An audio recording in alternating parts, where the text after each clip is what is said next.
Okay, good morning, everyone. Let me turn that up a little bit. Good morning. Can you hear me in the back okay? All right. So before we pick up our discussion of organ donation again, does anybody have any questions before we get started? I know it's early on a Monday morning. Yep. Why does it say search engines? Why does it say search engines? Because we've already answered sort of the warm-up puzzle from the organ donation unit, so I threw the new one up.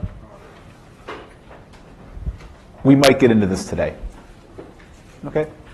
Other questions? Okay. Then if not, just a couple announcements. Actually, we'll put those up here. Remember, term paper, first draft deadline is very quickly approaching. First draft of your term paper will be due 1 week from today. Okay? We've had lots of time to work on this. Actually, let me put this on full screen here. We'll talk about this more in a moment. Just to give you some ideas, so it'll be due at the end of day. Normally the homebooks have been due at 8:30 in the morning. The term paper stuff will all be due just at end of day. This will give you a little bit more time to work on it. We'll go through and we'll see in Blackboard how this works. So again, it is due end of day next Monday. Second bullet point here, ignore the later due date on Blackboard. What ends up happening, if you recall, back when we discussed the term paper way back at the beginning of term, I mentioned that this peer review system inside Blackboard is extremely rigid. What that means, my ability to override or fix any oops moments is extremely limited. If you upload the wrong file, I can't give you a new attempt. If you miss the deadline, I can't give you an extension. I have no power to do that whatsoever. So be very careful when you're uploading and pay close attention to those deadlines. For instance, what does this mean? If you miss the deadline for uploading your first draft, will it get sent out for peer review? Nope. Because if you don't upload it on time, Blackboard will take it down. You will not be able to submit it after the deadline, and therefore it will not go out for peer review. Okay? Which means you will not get comments from your peers on your paper. Okay, so one of the things that I've done to try to help offset that a little bit is I've moved the actual due date that Blackboard will tell you to be 12 hours later. So the term paper is due next Monday, the end of day. If it is not time-stamped on October 30th or earlier, it will not get credit as an on-time submission. But I've given there's a 12-hour grace window where if you're a little bit late submitting it, it will still go out for peer review. Okay? So that's why I say ignore that later due date on Blackboard, but that's why it's there. That's the best I can do in terms of giving a little bit of flexibility on something that's ultimately pretty important. So then, once the submission is done, next Tuesday on the 31st, happy Halloween, you'll get 4 scary papers to review. Hopefully they're not that scary. But starting at noon on Halloween, you will have access to 4 papers from your peers. You will not know whose paper you're reviewing, nor will, when your paper goes out, nor will they know it's your paper that's being reviewed. And you will have a little over a week, so it's starting at noon next Tuesday up through end of day the following Wednesday, to review those 4 papers and provide constructive, substantive feedback. What do I mean by constructive feedback? Okay, even though this is anonymous, are we going to do internet trolls? Right, so it's perfectly okay to be critical. That's the nature of constructive criticism. But the other idea is it's constructive. How are your comments going to help them make their paper better? And so some of the ways you might do this are sort of saying, what did you like about this paper? What did it do well? And think about it, when you're going to make a criticism, don't just say, oh, this part was terrible. Put it in a way that says, how would changing it in a certain way make the paper better? Oh, I got really lost in your discussion here, but I think if you were to clarify that a little bit, it would make the discussion flow better. That's a perfectly valid constructive criticism. Okay? So you'll have a week to go through this and do it. Within Blackboard, the system that you'll have for entering the peer reviews will be broken down into the 6 categories that are in the rubric. So please reference that term paper document from the beginning of the semester to look and see how those things were scored. There's the 6 criteria all on a 0 to 4 scale. Take a look over those. Take a look over the common problems that people have had. Those are again listed in that term paper document because that might help you better articulate some of the thoughts you're having as you're reading through the term papers. Okay? As always, if you have questions about this, please let me know. Earlier the better. But that's the idea. And also when I say, sort of for the peer review, substantive comments, is writing good or okay or great next to every column, is that a substantive comment? No. So please, show the reader, show the author that you actually read their paper. Show me and the other TAs when we're going through the grade that you actually read the paper. Okay? So with that being said, and I guess just the other announcement real quick here while we've got the slide up. Remember that the organ donation homework will also be due next Monday. It'll be due at the normal homework time, so that's the beginning of class. We're going to finish the unit today, so this is a little bit longer work on the homework. Usually it's due the next class day. We'll give it the full weeks. I know the term paper's going on. There's other things. So we'll give it a little more time, that we have time to ask questions and whatnot. And the quiz on organ donation will be a week from this coming Wednesday, on the 1st, in class. Okay.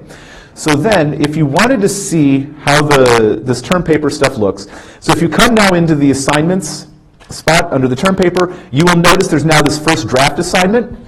Okay, there's a whole bunch of text here, which is basically what I just summarized. And you'll see here, you can see the deadlines where it says, submission dates starting at 8:30. So as of 6 minutes ago, you could start uploading your first draft. And you have until, again, the actual date that it's listed here says noon on the 31st. Remember, it's actually due on the 30th.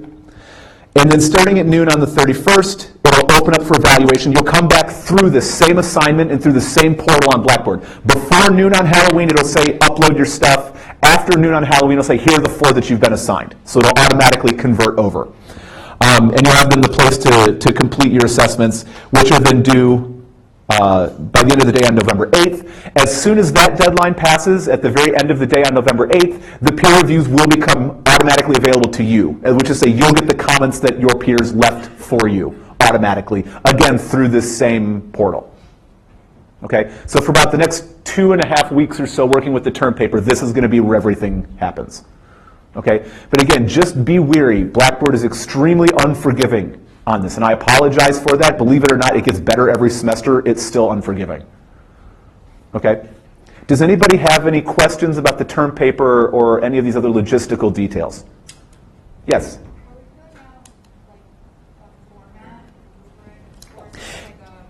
So I can't actually show it to you right now because, again, Blackboard is very rigid on this. What will end up happening, let's come back up here. So if we go to this term paper rubric, on the very last page here, we've got sort of this table where there's these 6 different categories, all on a sort of what's a 0 to 4 scale. There will be a box in there where you can enter a score for each of the 6 categories, again on a 0 to 4 scale, and then a text box on the side where you can leave comments. When it comes to the comments, if you want to break them down per category, that's fine. If you just want to pick one of the 6 categories and just put all of your comments together, I'm fine with that too. That's up to you, but please put in the numerical score on that sort of, would you rate the term paper you read? Was there formatting and length, excellent, good, mediocre, poor, or troll if you're a Harry Potter fan? Okay. And so that's what I have in mind. Also keep in mind the scores that you get from your peers do not have any direct impact on your grade whatsoever. Those are there simply for your benefit, for you to get some feedback on your paper before you turn in the final draft. So don't look at this and say, this person didn't really read my paper and gave me a horrible score. It doesn't affect your grade in any way, shape, or form. Those comments and scores are simply for your benefit. Okay? Thanks for asking. Other questions? Okay, if you think of any other questions, bring them to class on Wednesday, bring them to class next Monday, post them on the Blackboard discussion page, we'll get them answered. But that's what's in store for the term paper sort of in the next 2.5 weeks. And in about 3 weeks, you'll turn in your final draft, and then the term paper's done. And you can focus on your other classes and projects and assignments and all the other stuff that the end of the semester usually brings. Okay? All right. Then, if that's where we are, let's pick up our discussion from last time. So we've been discussing the last couple lecture periods, the technology of organ donation. And last time, we introduced some of the math concepts that are going to help us try to solve or address this problem. So technology, organ donation. The problem that we're trying to look at, when thinking specifically about living donor kidney transplants, how many kidneys does the average person have? 2. How many do they need to live, generally speaking? Only one. And so what this means is that in principle, a person can give a kidney and still live and be just fine. And so the idea now when we're thinking about this is someone comes in and they need a kidney, and they bring a donor with them. Now, we've seen this example several times, but just to sort of reiterate and get our mind back in the game, if the donor that this person who needs a kidney brings with them, if they're a match, what's the hospital going to do? It's going to set up 2 operation rooms, and it's going to put them in them, and it's going to do the surgery right then and there. Okay, so that's an easy case. More generally speaking, is the person who wants to donate necessarily going to match the person who needs the kidney? No, they're not. And so the idea then is we can start to develop what's called a kidney exchange or a kidney registry, where we're trying to log who are all of the people in these pairs, sort of these donor-acceptor pairs, who needs the kidney and what are sort of the biological details. We've been exclusively focusing on blood type, but those of you that have looked at the homework can see that maybe there are other considerations that we might want to take into account as well. And then what are all of the donors that are matched with them, and what are their blood types and the other different biological factors to sort of try to say, who can we possibly match these donors up with? Because the idea is, well, maybe if we've got 2 pairs, then the donor from the first pair can give his or her kidney to the acceptor of the second pair, and the donor of the second pair can give back to the person who needs the kidney in the first pair. And in this way, we can try to coordinate these kidney exchanges, even though these people don't necessarily know each other, but we can still save lives. Okay, this is starting to sound really familiar from last time. I know it's been a couple days since we've been here. Okay, so then last time, what we introduced and spent most of our time talking about was this idea of a graph. Okay, and can anybody remember, can you summarize, what was a graph? We're not talking about a function of y versus x. It was basically, it was made of vertices and edges, but it was basically like lines and... Yep. So we have this whole thing of vertices and edges. So we could maybe draw, a graph here where we would say, we've got these different vertices, these circles here. Maybe they have labels like the actress Robin Wright. And we have edges that can link the vertices, which is to say there's some relationship between those vertices. So in this particular case that we discussed last time when we were thinking about the 90s game 6 Degrees of Kevin Bacon, each of the vertices represented an actor and actress, and the edges, the relationship between these vertices, was to say they starred in a movie together. Okay? And so we saw plenty of other types of graphs or applications for graphs. We saw social networking as one, maps, food webs, all sorts of things. So this is a very powerful modeling tool anytime we have this group of objects, these vertices, and somehow have a relationship between them, giving us the edges. And so we then proceeded last time to discuss several different types of graphs, and in particular, we sort of had 3 key distinctions to make. One of them was, is the graph directed or undirected? And what was this trying to get at? What was the nature of the model? When we had an undirected graph, what did that tell us automatically? Like whether or not a relationship between 2 people or vertices is like reciprocal. Right, so it says sort of, is the relationship between 2 vertices, whatever it is for a modeling application, is it symmetric? That is to say, if we know A is related to B, does that automatically mean B is related to A? Okay, and so one of the examples we had in social networking is being a friend on Facebook. Is that a symmetric relationship? Yeah, because if I'm friends with you, then naturally you are friends with me. And in that case, if we were going to draw like a friendship graph, we would get some undirected graph because there's no directionality with that relationship. If it goes one way, we know it has to come back the other way. We could then have correspondingly, or sort of oppositely, a directed graph where now the relationship does necessarily have some form of direction to say it's not symmetric. Could it still be that if A is related to B, that B is again related to A in an undirected graph? Could that happen? Yes. But is it guaranteed to happen? No.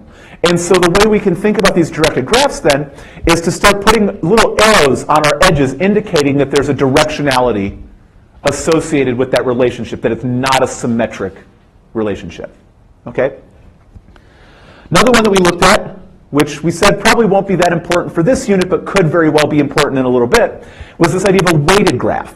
We're now, again, looking at the relationship between our objects. Rather than asking, is that a symmetric or an asymmetric relationship, we can now ask, are all of the different relationships the same, or can they be different from each other? And so the key example here when we were thinking about this was to say, well, thinking ahead to our Google Maps unit that's going to come up in a couple weeks, is say, well, let's suppose all of our vertices are cities or locations or something, and that each edge represents we can get from one place to another. Maybe it's by flying, maybe it's by driving, doesn't really matter.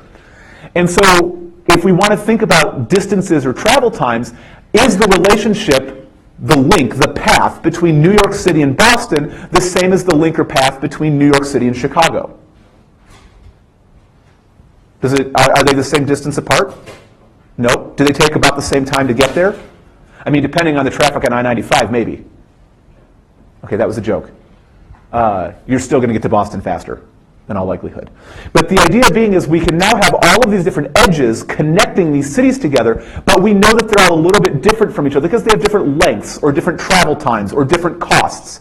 And so using that information, we could do what's called weighting the graph, where we say not all of the edges are equal, even though they're all describing the same type of relationship. Okay? And then, of course, if all of the edges are equal, then do we need to bother putting all the numbers there? Nope, we can just say it's an unweighted graph and implicitly have then all of those relations are equivalent. And then the last thing that we wanted to look at was the idea of a cyclic graph, where now a cycle was this closed path within the graph. So the idea for a cycle is to say, start at any one vertex, okay? And can we, by traversing the different vertices along the edges that are drawn, can we get back to the vertex we started at? So if you remember our example from last time, where we had sort of this little 6-vertex undirected graph, we found that there were 3 cycles, because we could start at 4 and maybe go to 6, 5, 2, and back to 4. And that one's denoted here in sort of the red dashed lines. We could also have 2, 5, and 3 going around this triangle in blue. And we also had a cycle of length 5 going all the way around this pentagon of all of the vertices except vertex 1. Strictly speaking, are these all of the cycles in this undirected graph? Do you see any other cycles? If we start at vertex 1, is it possible to venture into the graph and get back to vertex 1? Sure, it's an undirected graph. But do we necessarily care about those cycles of length 2? Not really. And so usually when we're thinking about cycles in an undirected graph, we want to say it's a cycle that doesn't use the same edge more than once. Okay? Because we can always start at 1, go to 6, and get back to 1, but that's really not that interesting in the undirected case. So now suppose we've got a directed graph. So we've got the same sort of 6 vertices here. The lines and the edges look similar, but now they have these arrows indicating direction. And notice what we did is we've gone from 3 cycles now down to only 1. Because notice, if we start at 4, is it ever possible to get back to 4 in this graph? No, because there are no edges that actually go to 4. And so those 2 cycles, the pentagon that we had over here and the quadrilateral, are now both broken. And we see that the only cycle that remains is this little triangle going around 2, 3, and 5. Okay? So when we're thinking about cycles in a graph, if a cycle exists, if there's just one cycle, we call the graph cyclic. Versus if there are absolutely no cycles whatsoever, we'll call the graph acyclic. Okay? So, tying this back to our organ donation and to our kidney exchange examples, what we're now tasked with doing is trying to figure out, okay, well, so you're presuming at this point we're talking about organ donation and kidney transplants, and we spend a whole lecture period talking about graphs, that somehow graphs are going to help us. Awesome. So the question then is, when we're setting up these graphs and we're wanting them to use them to model this organ donation, how do we do it? And so the questions that we have to address in that case are, what are the vertices? We're going to set up this graph and have these relationships. What are the vertices? What are the edges? Okay, so we discussed a couple possibilities last time. Does anybody remember what some of them might be? Again, there's no unique answer to these questions.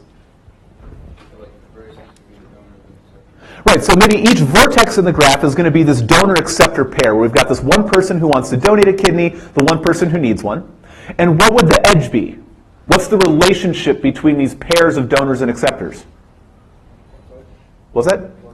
Well, blood type is going to be necessary to formulate the edge, but is that actually the edge? Is that a relationship between two pairs? Not necessarily, it's sort of a property of the donor or the acceptor. But so then what's the actual relationship that we want? Can the donor in one pair give a kidney to the acceptor in the other pair? Okay, is that a relationship we're interested in tracking? Absolutely. Could we use that now as a relationship? Yep. And sure, we can use blood type or any sort of other biological factors to help us predict, is this transplant going to be viable or is it going to be rejected? And if we think it's going to be rejected, do we necessarily want to call it a relationship between the two vertices? Not necessarily. So we can use blood type and other biological information to inform what are the edges in our graph. How do we determine these relationships? But they're not actually the relationship themselves per se. Okay, so if we make those two decisions, so for vertices we have the donor-acceptor pairs, and for the edges we have the acceptor in one pair can give to the donor in one pair can give to the acceptor in the other pair. Is that a symmetric or an asymmetric relationship? It's asymmetric, right? Because the fact that this donor can give to this acceptor, does that necessarily mean that this donor can give to this acceptor? Not necessarily. That might work out, and that'd be really convenient if it did, but it's not guaranteed to. Is our graph, when we're looking at this relationship, is it going to be weighted or unweighted? Which is to say, are all of the different relationships equivalent to each other? If I were doing a sort of tracking, can one donor give to an acceptor or another one, is there any difference between one donor and another acceptor? Not necessarily. So do you think this graph is going to be weighted or unweighted, as we proposed? It's unweighted, because all we're tracking is, can this person give to this other person? Okay? And do you think the graph is going to be cyclic or acyclic? Well, we probably are hoping it's going to be cyclic, and we'll come back to this point here in a little bit. So that basically summarizes what we've already discussed. And we went through these three examples last time. Remember, a week ago when we started this unit, we sort of gave these three examples up front, but now what we can do is convert them where instead of having sort of this table form saying, here's the pair and here are the different blood types, we can start to visualize what's going on in this kidney registry, in this database of all of these donors and acceptors, which might help us come up with a plan for how do we coordinate people and coordinate logistics to try to save the most number of lives and get the most people who need kidneys the kidneys that are available. And so we could go through and just sort of looking at the bottom example, because again, we talked about this last time, we see that pair 1 can give to pair 3, and so we've got an edge going from pair 1 to pair 3. Likewise, we can see pair 3's donor has an AB blood type, can give to pair 2, so we have the edge. And we see that ultimately we get this graph. Is this graph cyclic? Yeah. I mean, there's basically the one cycle, it just goes around the four vertices. Okay? And so, yeah, this one's cyclic, and we're going to hope that's going to be true. So, to pick up where we then actually left off last time, what is it we're actually looking for? So we have this kidney registry, we have this exchange set up where we have all this information on different donors and acceptors, how they're paired together, what the blood types are, all of this, and we've set up this graph. Sort of saying, here are all of the pairs of people, here's who can donate to whom and what all that organization is. What are we actually looking for in that graph? If we want to save the most number of lives, what do we need to find? Does anybody have any ideas?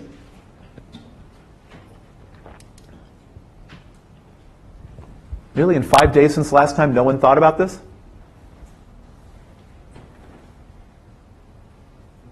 Yeah.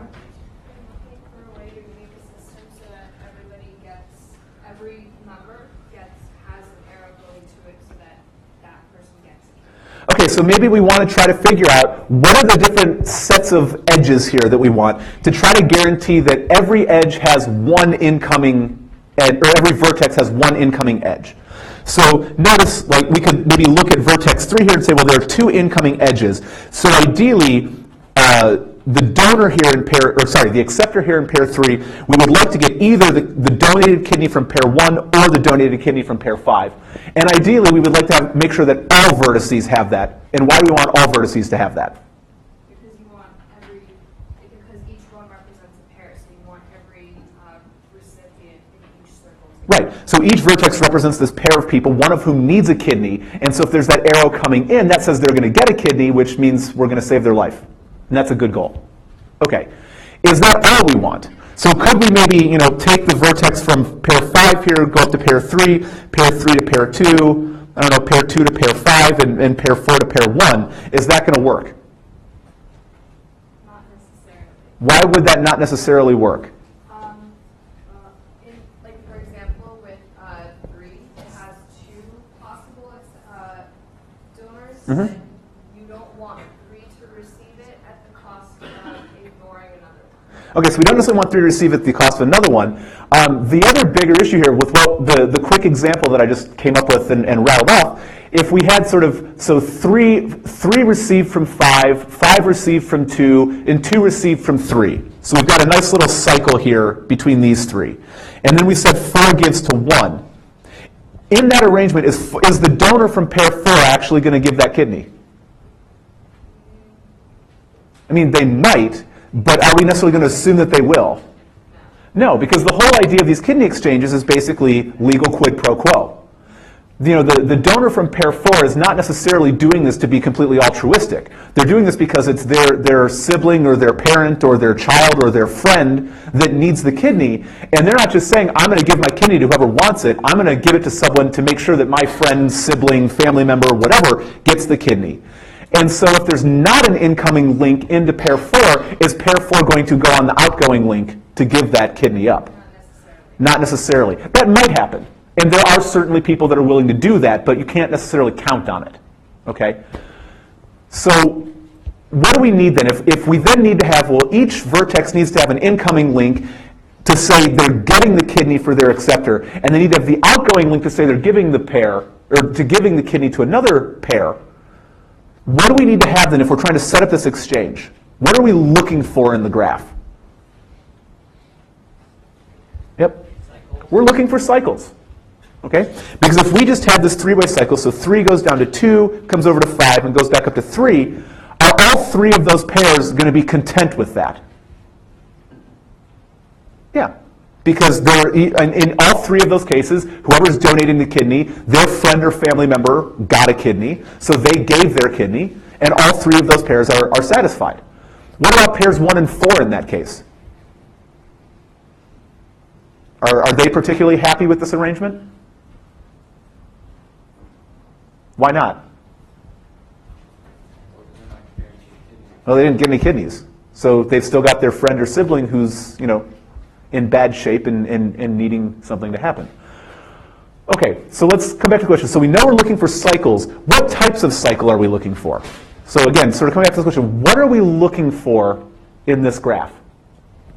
Like a single cycle that includes every single vertex. Okay, so a single cycle that includes every vertex. Is that necessarily going to be possible?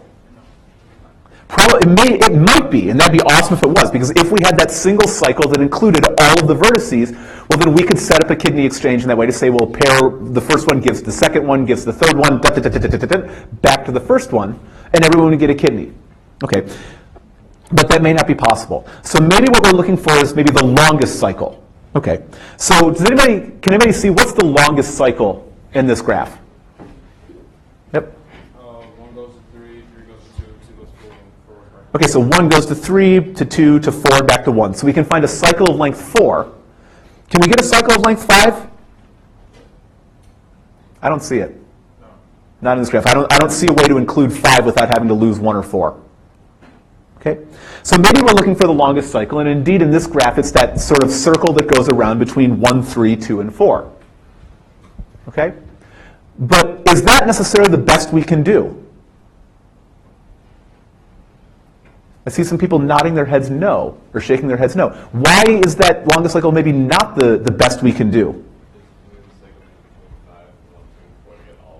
Right, Right, so we can actually look and see here that, well, if we took 2 gave to 5 gave back to 2, we can form a cycle where they're happy, but we could also then sort of shortcut this 2 out of this cycle and go straight from 3 to 4 and actually get 1, 3, and 4 also in cycles. And in that case, is everyone happy if we were to make that arrangement? Yeah, versus if we just use the longest cycle, is everybody happy? Not necessarily. And so the issue here is it's tempting to say we want to actually find the longest cycle in the graph because that's independently going to help the most people, but in certain cases that's not actually the best solution to the problem. Okay? As we can see by this sort of plan that's denoted in green here, where we set up an exchange between pairs 2 and 5 and another cycle between 1, 3, and 4. Okay? One other thing to take note of, in general, these shorter cycles are actually better logistically. When we go back to the medical community and make a proposal to them to say, here's how we would suggest setting up these operations and these matches, these shorter cycles, we're now, instead of having one big cycle of length 4, we've got a smaller cycle of 2 and a smaller cycle of 3. Why might that be the case? So, like, say something goes wrong with, like, pair 1's kidney, Mhm. and they're sent out, like, if it, gets lost or something, then 3's not getting it, so 3's not donating, so then 2's not donating, so 4, Right, so one of the issues could be, well, let's say the donor in pair 1 gets cold feet and decides at the last minute he or she doesn't want to go through with it, it doesn't want to donate. If we had one big cycle, what would happen to everyone involved in that one big cycle? The whole thing falls apart. Okay, and so now there's a lot of unhappy people. If we keep the cycle smaller and someone gets sort of cold feet at the last minute, what happens? There's still unhappy people, but it's a lot fewer unhappy people. So that's certainly one reason why these shorter cycles logistically tend to be better. Can anyone think of other reasons? Because there are other factors involved besides just donating and accepting kidneys, you have to look at other factors, and keeping the cycles smaller allows you to allow for those factors. Okay, so there are other factors that have to be considered, like what? Distance. Okay, so distance and viability. Okay, so maybe we've got viability included actually as we already drew the edges. Let's maybe make that assumption. Okay, but distance is certainly one. If donor 2 is going to give to acceptor 5 and 5 gives to 2, would it be ideal if they're in the same hospital? Yeah, that simplifies a lot of things, or at least certainly in maybe the same metro area where it's a car ride to get the kidneys. Remember, once the kidney is removed from the donor, clock is ticking. It has a shelf life. Okay? And so, if we had one really big cycle, how likely is it that we get all 15 pairs in the same hospital at the same time? Is that something that's going to be necessarily straightforward to do? Probably not. In some cases, it may not even be practical. Depending on how sick the acceptor is, they may not be able to be transported. And so if I've got my kidney here in New York City and I get matched with someone who's in Los Angeles, okay, maybe that's not necessarily the best one, but if it's a short cycle, we can maybe accommodate it. But longer ones, then that starts to run into other problems. Absolutely. Can anybody think of other issues why the short cycles might be preferable? Okay, coming back on the logistics thread. Yep. Wouldn't it take like less time? Or did you just say that? So it could take less time. So in general, what ends up happening, and this actually sort of is a great segue to what I was about to get into, the hospitals involved in these cases usually like to perform all of the operations in one cycle at the same time. So like if we get cycle 1, 3, and 4 here matched together, then at one time they're taking the kidney from the donor in each of those 3, and then, a little while later when it's safe, transplanting that kidney into the respective acceptors along that cycle. Why do they necessarily want to do those surgeries all at the same time?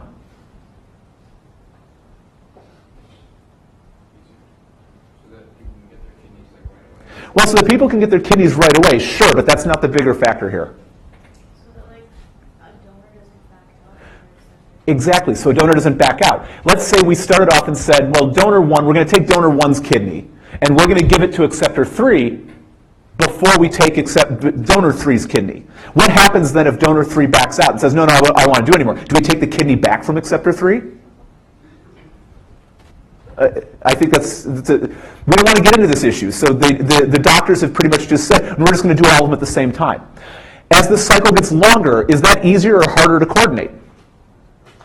That gets harder. Not to mention, do we normally allow more than one patient in an operating room at a time?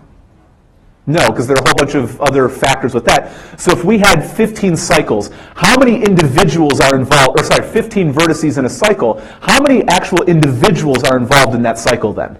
30. There's 30. Okay, because we have a donor and an acceptor for each pair, which means we need to have how many operating rooms to make this happen? At a minimum, we need to have 30 operating rooms simultaneously to do all of this. That starts to become a logistical headache. Okay, and so this is one of those rare places where finding these shorter cycles and being able to map this out actually works with the medical science at hand. That's actually unusual when the math and the application sort of coincide. But so sort of stepping back then and thinking about this question, so what is it we're actually looking for? It's not so much the longest cycle. That may end up helping us in certain cases, but in most it's not. It's going to be really long, and that makes it logistically fairly complicated. Instead, what we're looking for is any set of disjoint cycles. What do you think we mean when we say the word disjoint? So they're unconnected. Okay, so think about it this way. Suppose we've got now this cycle between vertices 2 and 5. So that means donor 2 is giving the kidney to acceptor 5, donor 5 giving back to acceptor 2. Can donor 2 also give a kidney to acceptor 4? Not generally. We're assuming this is living donation. Okay, if donor 2 gave up both of his or her kidneys, well, then we got to put them back on the graph because they need a kidney. Okay, we're just not going to do that. So how many cycles can any given vertex actually appear in? At most 1. Okay, because once we've committed them to a cycle and we've set up this exchange, they only have 1 kidney to give. Okay? And so when we say disjoint, think of it as sort of disconnected, which is to say, if we take whatever cycles we're going to choose, each vertex can appear in at most 1 of those cycles. Okay? So we want the set of disjoint cycles that maximally covers the graph. And what do you think we mean by this word covers?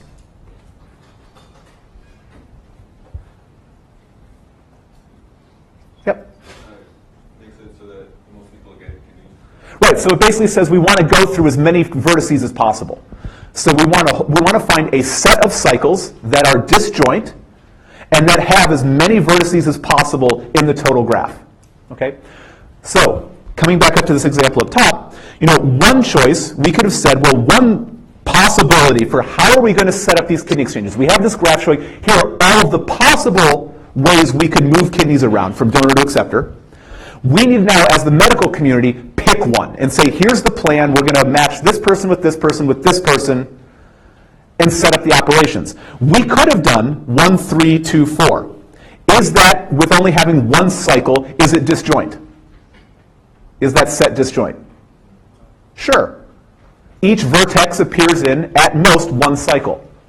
Vertex 1 was only in the big cycle. Vertex 3 was in the big cycle. 2 was only in the big cycle. 4 was only in the big cycle.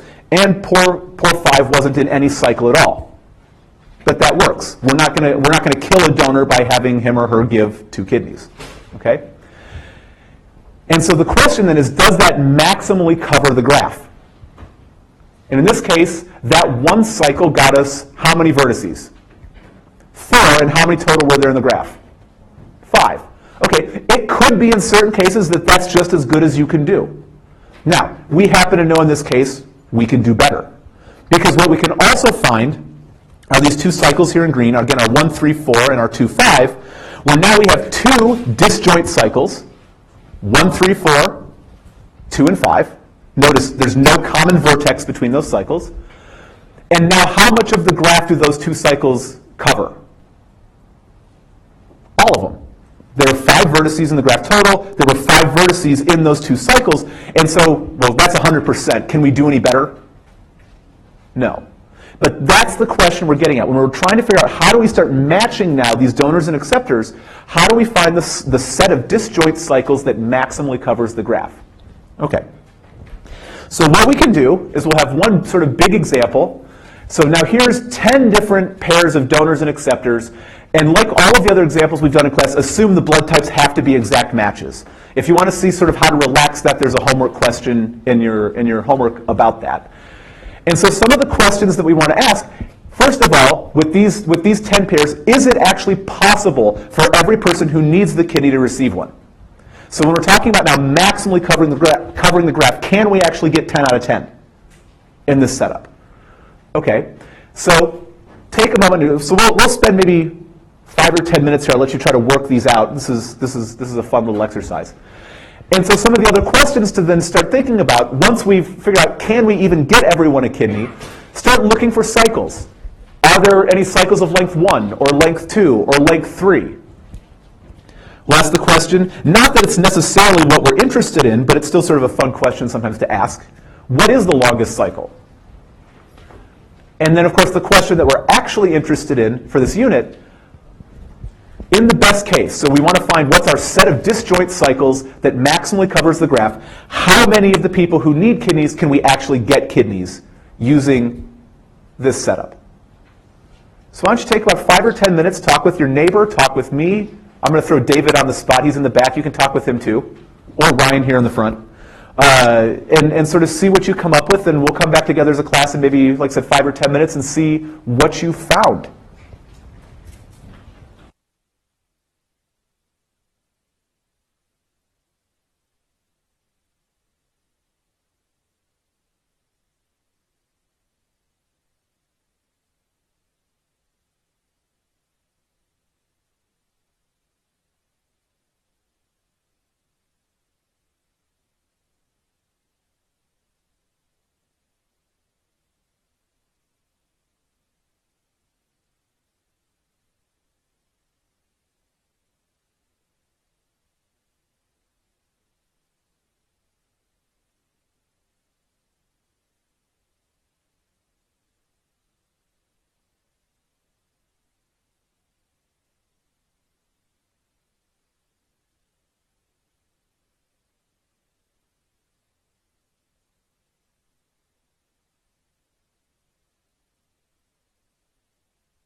Okay, so at least on number 1, has anybody figured out, is it possible for every acceptor in this case to get a kidney? Anybody think it is? Okay. Anybody think it isn't? Okay, why isn't it possible in this case? Yeah. What was that? Well, so we can say 7's not getting a kidney. Well, that may or may not be, depending on how we set up the exchanges. But one of the things we can look at is just to sort of compare the numbers. So how many different people need a B-type kidney? Well, there are 3 that I see. So 6 needs a B, 7 needs a B, and 9 needs a B. So we've got 3 people needing a B-type kidney. How many people are actually able to donate a B-type kidney? Only 2. So that automatically tells us we're not going to be able to get 10 out of 10. Because there's only 2 Bs available and we need 3. Okay, so that sort of knocks out question 1. So we know immediately we're not going to be able to get all 10. So when it comes to now actually finding the cycles, anybody find a cycle of length 1? Somewhere in there? Yeah, which one? Right, so 3. So we notice here, 3, the donor and the acceptor are both A's. Realistically, would this person ever appear in the registry? No, because they're just going to go do that operation. But I thought I would throw it in here just for fun. Okay. So there's a cycle of length 1. How about cycles of length 2? Anybody find any? Okay, so someone said 1 and 8. And so sure enough, we can see, well, 1 can donate an O to 8, who can donate an A back to 1. Yep. So we got that one. We've got 5 and 10, where 5 can donate AB to 10, who can donate an O back to 5. Okay, so we could have 9 and 2.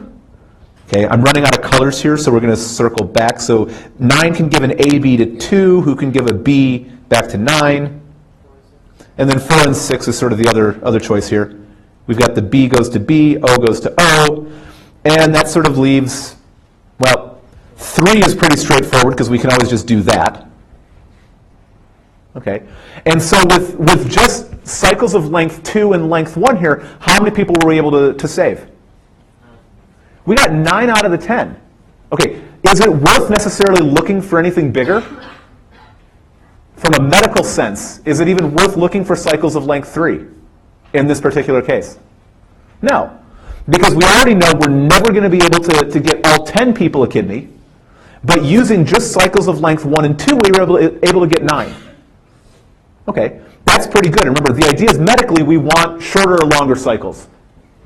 Shorter. So this could potentially be one way to actually arrange the exchanges to do it. Okay? So we're going on. Did anybody find a cycle of length 3 in the graph, if you were looking? Yep, you found one? 4, 7, 1. Okay, let's clear this off and take a look at that.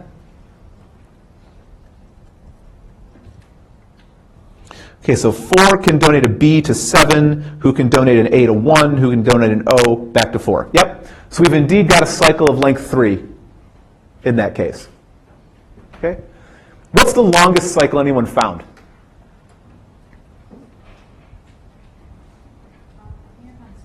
You found a cycle of length 7? Okay, let's take a look and see which one you got. Okay, so 3 to 1. 1 to 4, 4 to 9, 9 to 10, 10 to 8, and then 8 back to 3? Yep, so that's a cycle of length 6. Still getting up there in length. Sort of a fun exercise here in class, but medically maybe not the most prudent choice to make here. Okay, found a cycle of length 8. Let's look and see what you found. So, 8 to 1. Okay, so we can take 8 gives to 1. 1 to 5. 1 gives to 5. 5 to 2. 5 to 2. 2 to 9. 2 to 9. 9 to 10. 9 to 10. 10 to 4.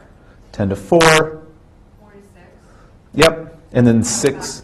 Yep, 6 back to 8. Okay, so we found a cycle of length 8. Did anybody find anything longer than a cycle of length 8?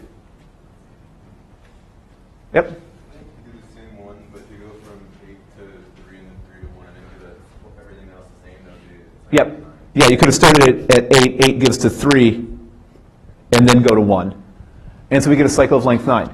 Is that necessarily the longest cycle in this graph? Yeah. Why can't there be a cycle of length 10? Well, if there were a cycle of length 10, how many people would we be able to save? All 10 of them, and we've already decided that that's not possible. Okay. If the donor in 3 was B, when you do cycle If the donor in 3 were a B, okay, so now we're going to get fast and loose with genetics here, and suddenly say, oh, that was a mistest, and that's actually a B. Okay. Yep, then 3 and 7 match up, and so we've got the cycle of length 8. We could shorten that up if needed. But in that case, by just having that one different kidney, so maybe the person who needs the kidney in pair 3 says, oh, well, I brought my mom. Well, let me bring my sister instead, because my sister's a type B. Okay, now we can save everyone. Yep. Is there ever a case where that actually would, like, they would ask, like, is there anyone else? So my guess is what would necessarily happen, I'm sure that does. What would probably happen is they would then put just 2 different rows in here. So you have pair 1 being, it's the one acceptor but with her sister, versus pair 2, it's the same acceptor with her mom. And so then again, you may not actually hit every row in the table, but you would know that those options are available when you're looking to mix and match and pick and choose. I'm sure in practice that does happen. But again, not necessarily what we were looking for in this model, but absolutely. Okay. So, what we can now do is we sort of answered all of these questions. We can sort of see if you wanted to draw a graph for this, it gets messy in a heartbeat. I did not find a better way to actually arrange all of the vertices and all those pairs so that the edges are sort of nice and clean. Everything I did, they always sort of overlapped. Like you can see here, it sort of gets to be a mess around vertex 4. Okay, so we could say if we want to look for the longest cycle, again, there's sort of our cycle of length 9, excluding cycle or vertex 7 here. We can see it sort of going all around. The whole graph is highlighted in red. And that conceivably could be one way we would want to set up our kidney exchanges. Okay, we're still going to help 9 people. That's really great. If we couldn't do any better than that, we could not find shorter cycles, would this be what we do? Yep, because the first factor is always choose a setup, figure out your cycle such that you save the most number of people. Once you've done that, now try to find the way to save that many people with the shortest cycles. Okay, and as we already saw from one of the things that was done, using just 2 cycles, and again, we could shorten the 3 out of here and make the 1 to 8 a 2 cycle, and just 3 gives to itself. We could get all 9 of those people the kidneys using nothing longer than a cycle of length 2. And that's really fantastic. So I think sort of this is more or less the end of the unit. I don't want to get the search engine unit started because we've only got about 5 minutes. Maybe what we can do is then discuss. So the homework problem, or one of the homework problems rather, sort of tries to go around and go beyond this model a little bit to say, oh, well, let's suppose the blood type rules aren't quite so rigid, and instead of saying that you have to match blood type exactly, we could take into account the fact that someone with an O-type kidney can give to anyone. Okay, so maybe we won't talk about that particular example, but talking about some of the other issues that we discussed today, if we wanted to somehow include maybe logistics into this graph, how might we include logistics to say, we would prefer to make kidney matches when we're setting up these exchanges and choosing the cycles. We would prefer if people were at the same hospital or close to each other rather than trying to pair up someone in New York and Sydney. Okay. How might you include that when you're setting up the graph, when you're drawing all of your edges? Well, you could put like numbers to indicate like relative preference for the operation. Okay, so one idea is maybe we could weight the graph, where now we would say for each edge, so like let's say here we've got donor 4 is giving to donor 8. Well, maybe they're both at Stony Brook Hospital, so there's really no distance associated with it. But maybe, 1 to 4, 1 is, okay, for the running example, 1 is in Sydney and 4 is here in New York. And so this would have, several thousand miles associated with it. And so when we're looking at now all of the possible cycles that we can choose to get to these 9 people, are we going to want to favor edges that have a smaller weight, meaning there's a smaller distance, or edges that have a longer or higher weight? to want to favor the smaller edges. So we can use that as sort of a tie-breaking condition if there were multiple ways for us to get to 9 vertices. Are there other ways we might want to take distance into account? That's certainly a really good idea. Are there other ways we could have done that? This is the beauty of this. There's no unique way to do any of this. Something else you might want to do, which is maybe a little bit more coarse-grained than what we've already discovered, is just say, well, if they're more than a certain distance apart, that exchange is just not viable. And so if we had, again, pair 1 was in Sydney and pair 4 is here in New York, well, we just say that's too far. What might we do to that edge entirely? Just delete it. And just say that's not a viable exchange. Even though biologically there was no issue and we could do that, logistically it just doesn't work out that well. Okay? But so there are lots of other different ways that you can go beyond this and try to include other factors into this graph by basically saying, again, think about what is our vertex. So it's this kidney acceptor and this donor paired together. And what's the relationship between it? And how can we maybe change that relationship or add more information to better make these different pairs and these connections? The more information, the better information we have, the better prediction we can make from the medical case of to say, here's the right way to set up these exchanges that's going to save the most lives. So I guess, does anybody have any final questions or final thoughts on this unit? Yeah.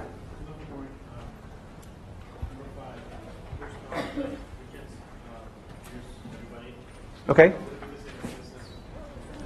So can you speak up just a touch? The last question. Yep. There's not a way to have everybody get a kidney, so would it be the same thing as the example? I don't actually remember what the answer is off the top of my head. So we have, here's the table, construct the graph, find all cycles length 2 or 3. Yeah, so you're talking about like part C? Okay, so so the idea here is you can try to figure out, is it possible to get everyone a kidney? And so what you can do here is sort of from part B is just look at cycles of length 2 and 3. You don't necessarily need to find the longest one, but see, if you can determine that maybe it is possible that we can save everyone. If using the cycles of length 2 and 3, you can construct a system that gets all 7 of these people the kidney, is it worth looking for a cycle of length 4? No, because you can do it 2 and 3, and remember, medically we want those smaller cycles. Okay, does that make sense? What's going on? Okay. Other questions? All right, then if not, please clear off your desks, keep a calculator out if you so choose, and we'll get our quiz distributed.